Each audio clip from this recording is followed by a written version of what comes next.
So first of all, we will discuss about the obesity. What is obesity? First we have to know. It is the condition of the body in which the amount of fat increases to extreme level. It means whatever the body condition is there, the amount of fat increases to extreme level, or you can see the condition when an individual weight 20%, okay, 20% more than the ideal weight. What is the ideal weight? How you will know about your ideal weight? Through the BMI. It means body mass index. How you will get the body mass index? I am telling you. Once again I will repeat. Once again I am repeating. That is the weight you have to take in kg divided by height in meter square.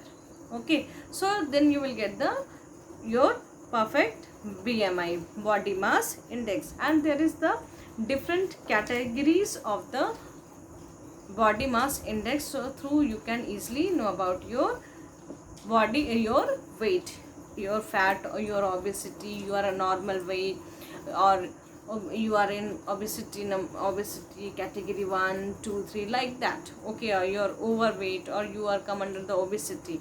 So these are the things. So the condition when an individual weight 20% more than the ideal weight. Okay, so you will know about, through the BMI you will know about your weight. So you can easily know about the, it is a 20%. If it is more than 20% the ideal weight, so it means that you will come under the obesity. An adult with a BMI more than or equal to 30, then the ideal BMI is usually considered to be obese. Okay, it means that you have, when you will cross the 20% more than your ideal weight, so you will come under the obesity. Obesity can be prevented as well as cured if, it means that if you will perform the different type of the asanas which is directly related with the obesity, which is cured the or prevent from the obesity. Some of the many yogic exercises, many yogic asanas are there, so you can prevent yourself. But some of the asanas are directly you can, if you will perform in a daily basis, you can prevent or you can cure from the obesity. So the different type of the asanas are, first of all, Vajrasana, then Pada Hastasana, Urdhva Hastasana, Trikonasana, and Ardha Matsyendrasana. These 5 asanas cure the obesity. Once again I am repeating. First of all, Vajrasana, Pada Hastasana, Urdhva Hastasana, Trikonasana, and Ardha Matsyendrasana. Okay, so I will tell you, and in the next video I will show you how to perform this exercise. And now I am just discussing the what are the benefits of this particular asana. Okay, so first Vajrasana, I can tell you how we can perform the Vajrasana, but I will show you in the video, so you can perform and you can practice also. Okay, so first the benefit of the Vajrasana. Okay, I am discussing about the Vajrasana. The Vajrasana, benefit of the Vajrasana is, it is helpful in improving concentration. Okay, so children, you can, when if you want to improve your concentration level or concentration power, you can take the position of the Vajrasana and you can study for a time, 5 minutes or 10 minutes you can sit. So your concentration power will be improved. And one more thing is, Vajrasana is only the asana you can perform after the meal. Otherwise every asanas you have to early morning, empty stomach.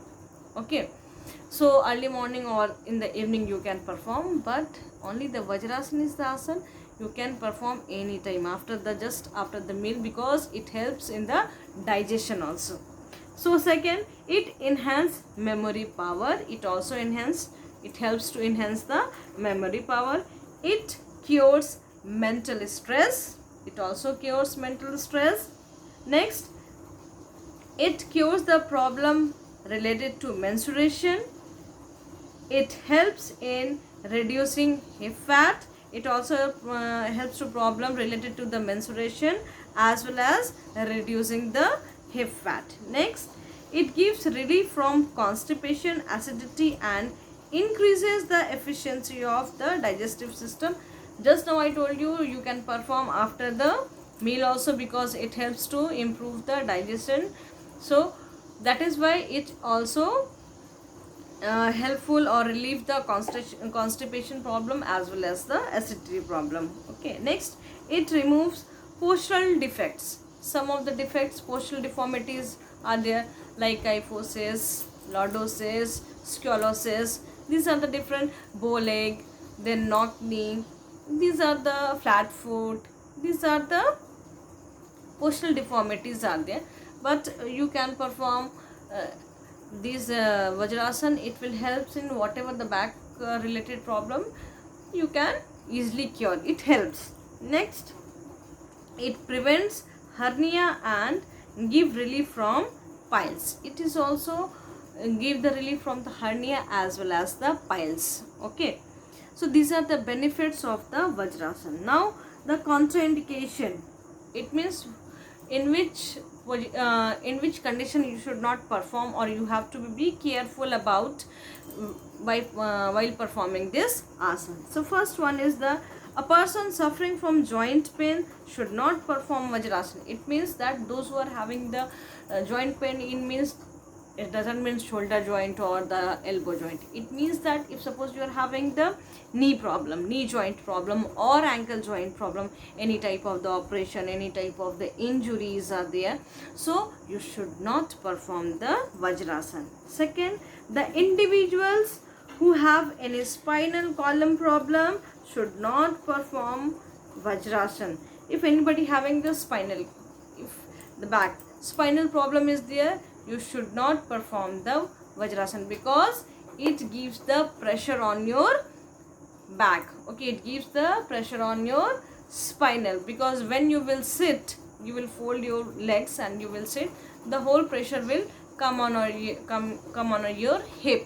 So when the full pressure will come on your hip, so definitely it will give the stress to your spinal also. So you should not perform those who are having the spinal column problem. Next is the individual who have some difficulty in movement. Okay, should not do Vajrasan with a lot of care. The individual who have some difficulty in movement should do Vajrasan with a lot of care. Sometimes you are having the problem in ankle and you are not able to move properly, or joint knee problem, there is a problem, so they can perform if you don't have the much problem, but under the guidance only you can perform this asana. If you have the pain, then don't perform it, and whenever you are perform and suppose you are having any problem, then you have to perform with the under the guidance. Next is the Padahastasana. So what is the benefit of the Padahastasana? First, Padahastasana makes the body very flexible. Okay, because when you will perform the Padahastasana, the simple way to perform, you have to stand erect, straight, and slowly you have to bend down without folding your knees. You have to bend from your hip level, and without folding the knees you have to go down, and both the palms should touch the floor without folding the knees. If it is possible for you, if you are flexible, you can easily touch. If you are not flexible, you are not able to touch even the ground. But so that is why it improves the flexibility. Okay, it stretches the back and leg muscles. Definitely if you will go down, it will stretch the back muscles as well as the leg muscles. Next, it helps to eliminate excess belly fat. Okay, because it related, because you are giving pressure to your belly, definitely it will eliminate, it will reduce the belly fat. Next, it improves digestion and reduces constipation. Once again, it improves the digestion and constipation. reduces the constipation. Next, it makes the spine flexible and tone the nerves, because you are giving the stress, so that is why it tone the nerves, as well as spine will be flexible because you are bending down. It improves blood circulation.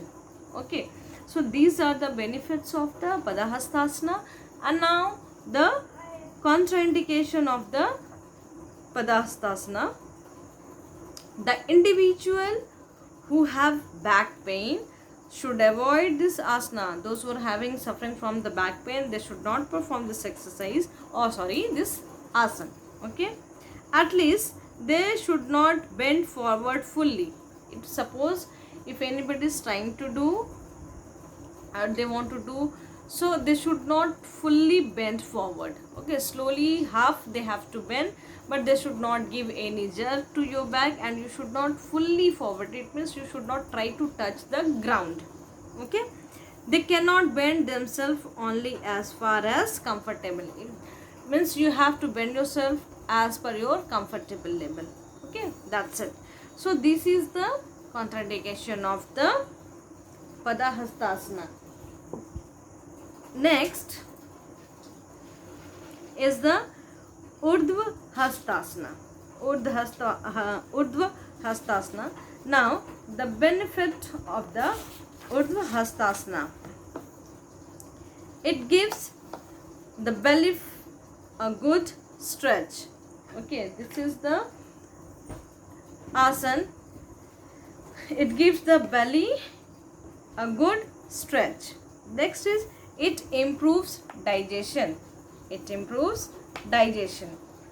Next, it relieves stress and anxiety. It also helps to relieve stress and anxiety. It enhances body posture. Next, it increases the capacity of the lungs.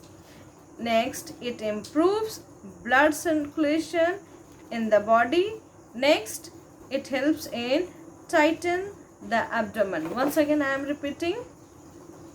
Urdhva Hastasana, the benefits of Urdhva Hastasana is it gives the belly a good stretch, it improves digestion, it relieves stress and anxiety, it enhances body posture, it increases the capacity of the lungs, it improves blood circulation in the body, it helps in tighten the abdomen.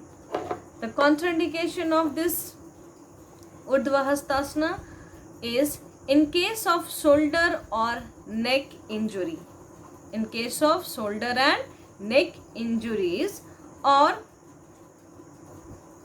any type of the dizziness while starting upward.